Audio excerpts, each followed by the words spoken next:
Please go out with me on the premise of marrying me. All whom I had met through a friend's introduction asked me out on a date. He, who is 3 years younger than me, told me that he had fallen in love with me at first sight. Considering my age and the fact that I had been contemplating marriage, I decided to accept his offer. We eventually got married a year later. My name is Michelle. I'm 34 years old and I work for an international corporation. I've always dreamed of living abroad. My husband Paul, despite being younger, is a natural-born leader and can be described as the dominant one in our relationship. It wouldn't be an exaggeration to say he's the head of the household, but I didn't mind it. Having lived alone for a long time, I was accustomed to taking care of household chores, and I even enjoyed cooking. Paul rarely helped out, but I never found chores burdensome. On the other hand, Paul always took the lead when we went out together, allowing me to simply enjoy myself without having to worry about anything. This felt like a good balance between us. However, all of this started to change when my mother passed away while I was at work.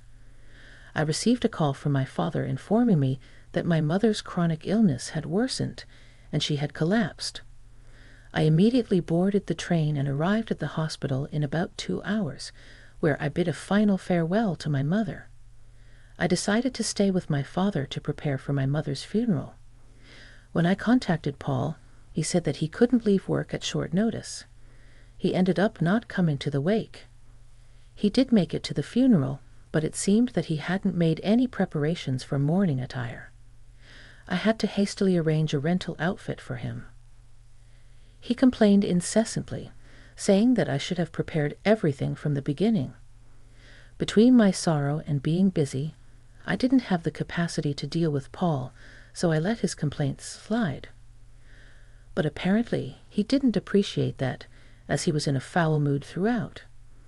Ever since then, it feels like our marital arguments have increased.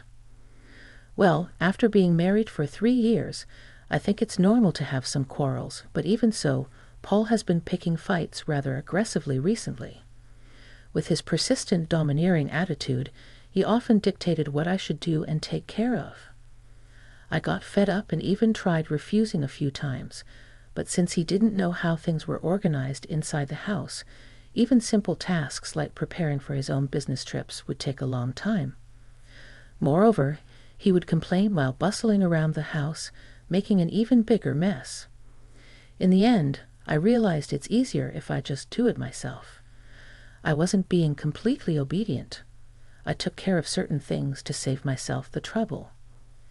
Next week is the gathering for my mom's first death anniversary. I'm going to start preparing for us to join. Okay. When I said that, Paul responded grumpily, I have an important meeting that day. What should I do? I've mentioned this gathering well in advance. How could he suddenly say something like that? What, you're not going? Paul responded with a heavy sigh. It's not that, but it'll be tough to delegate everything to my juniors, you know. He seems happy about his recent promotion and constantly talks to me about his junior team members at every opportunity. I felt like sighing right back at him. Please plan for it. Okay. I emphasized.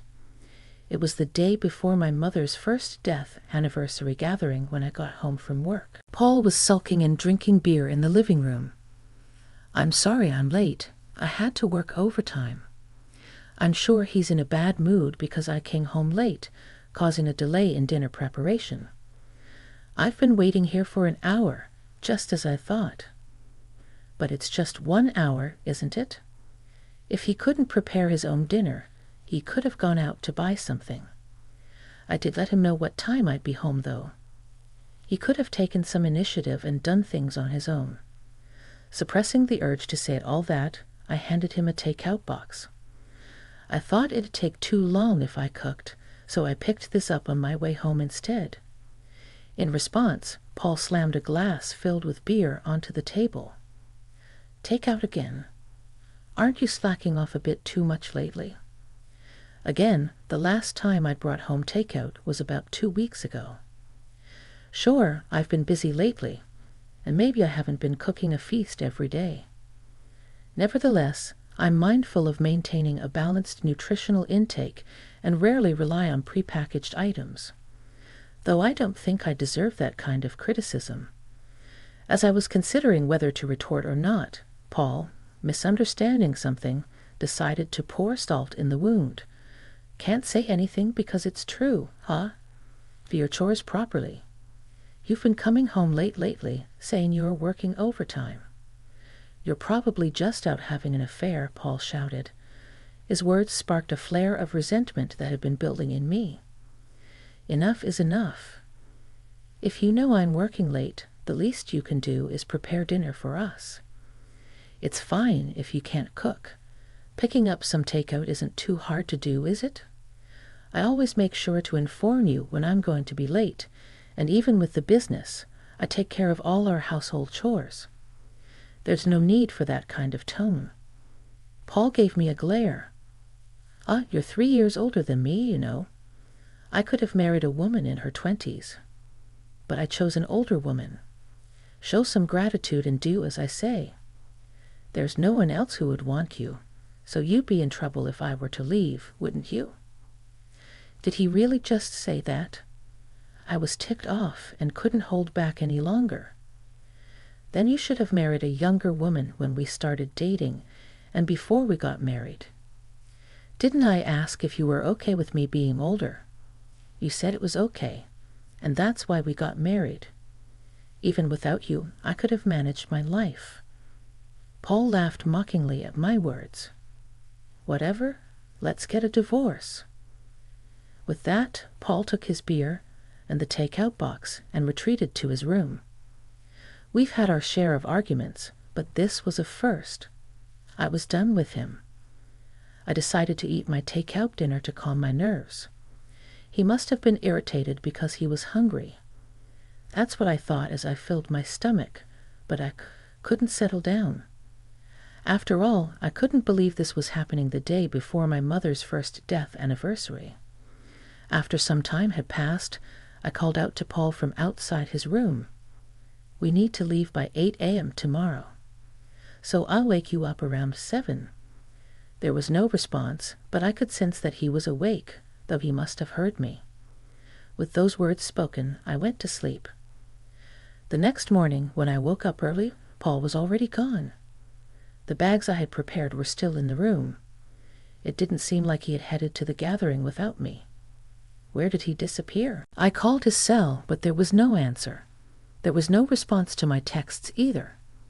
Since there was no other choice, I left a voicemail message and started preparing to head out on my own. I got a hold of Paul while I was waiting for the train at the station. I have to go to my meeting. I can't leave it to my juniors, after all. When I answered the phone and heard only that, I panicked. Wait, what? Hold on. Despite my words, my voice was drowned out by the noise of the train, and the call ended. Overwhelmed by an indescribable mix of anger and resignation, I found myself in a state of stunned bewilderment. Before I could think further, the train arrived, carrying unnecessary luggage for 2. I boarded the train alone. When I arrived at my father's house, my father asked anxiously, "Where's Paul?" My father had been depressed since my mother's passing, and I didn't want to worry him further.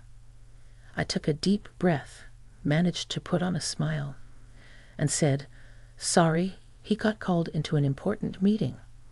He was supposed to come here, but he recently got a promotion, and it sounded like an important meeting, so I told him he should prioritize that." My father nodded, understanding the situation. "I see. He's working hard. It's a shame I couldn't see him, but your mother would understand. Tell him he's always welcome to visit." Those words stung a little, but I managed to keep up my smile throughout the day. There was no contact from Paul, and the night grew late without me reaching out to him either. I planned to stay the night and return home the next day that was originally planned, so I didn't see an issue with not contacting Paul, though it felt like I was acting childish. Maybe I should cook him some hamburger tomorrow, his favorite dish. With that thought in mind, I went to sleep. The next day, I left my father's house and arrived home around noon. I wanted to drop my bags off before going grocery shopping. I walked into our living room. As expected, Paul had left dirty laundry sitting around. I sighed at the thought that he still didn't know how to use the washing machine and dumped the left-behind laundry in the washer with my own laundry. Taking a break and returning to the living room, I noticed something on the table. When I got closer, I couldn't believe my eyes. There were divorce papers, which he had already signed. Why? I stared at the divorce papers, bewildered. Is this his way of asking for a divorce? I pulled out my cell phone from my bag. It should be his lunch break around this time. I wasn't sure if Paul would pick up, but surprisingly he did. As soon as I called, "Paul, this divorce paper, what's this about?" On the other end of the line, Paul laughed. "What do you mean?" "What's this about? It's exactly as it looks. I don't need an older wife who isn't going to do household chores. That's why I decided I want a divorce.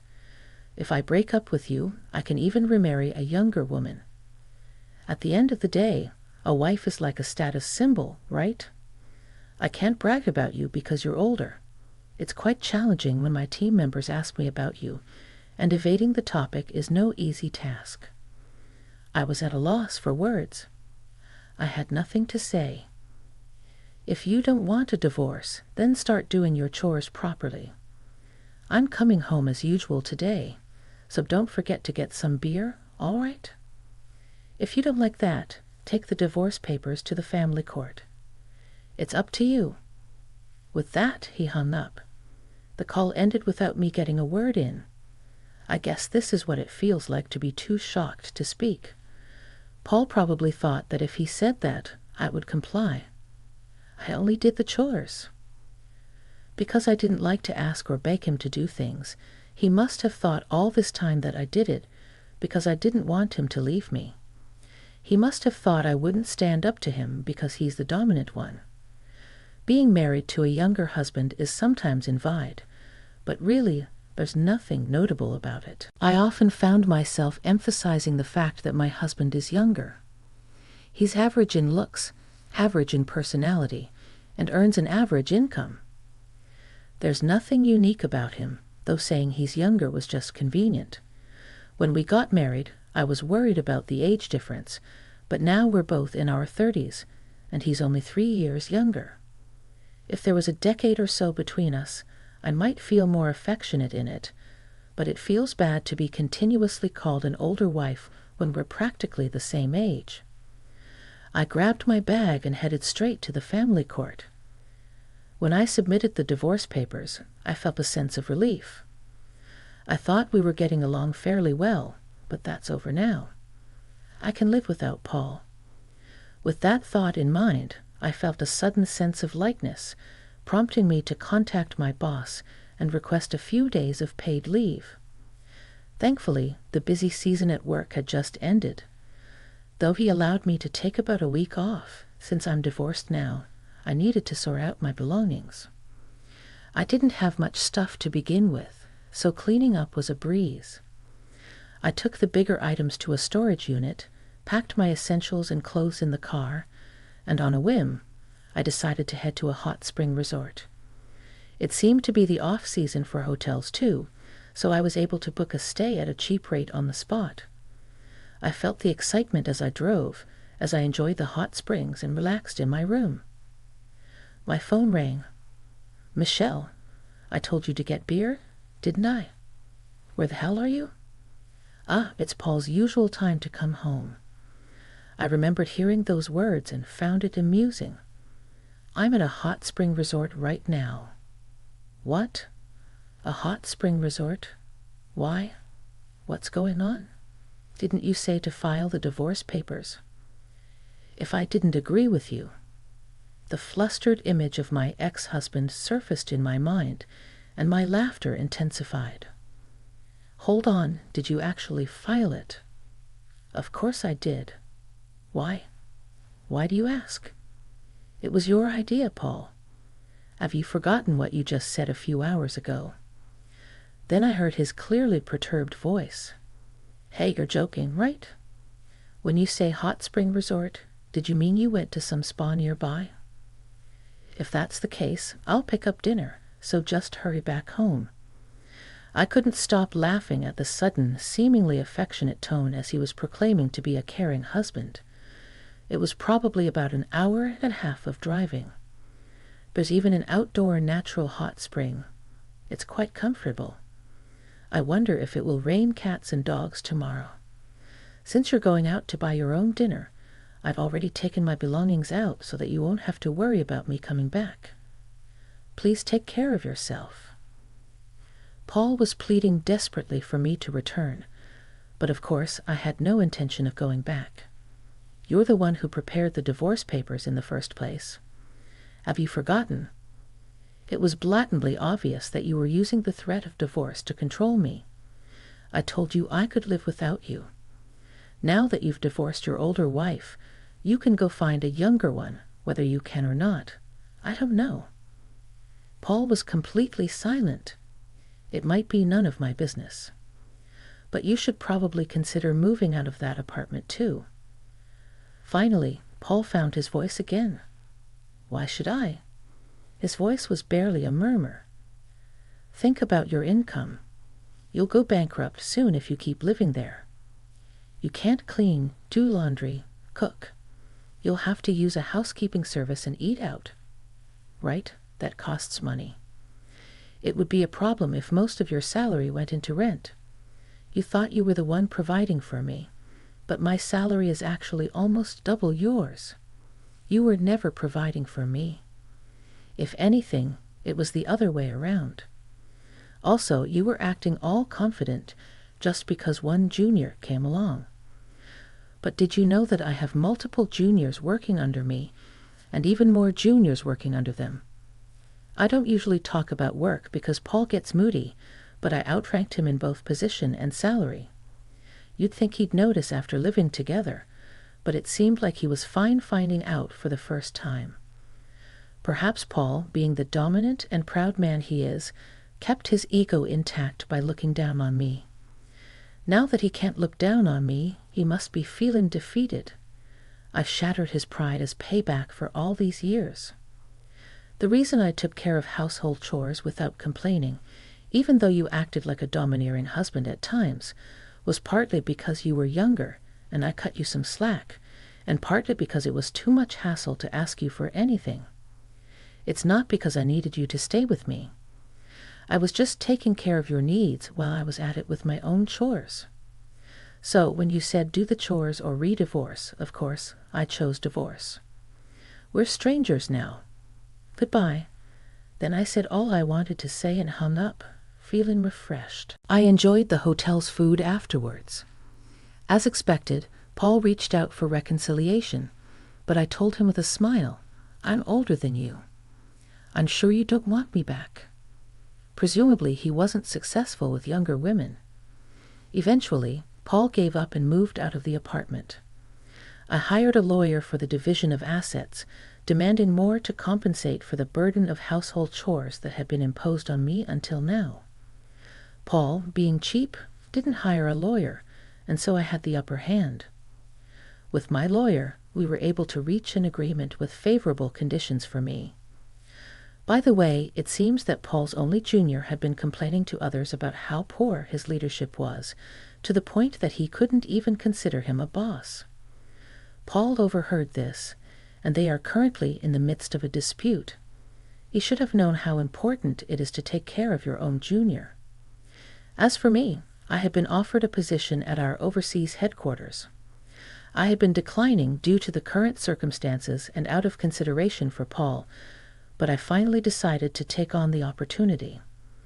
I'm currently preparing for my transition. I've been causing my father some worry, but we've started practicing video calls so we can keep in touch when I'm abroad. I am content because I'll be able to pursue the job that I have been dreaming of since I was a child.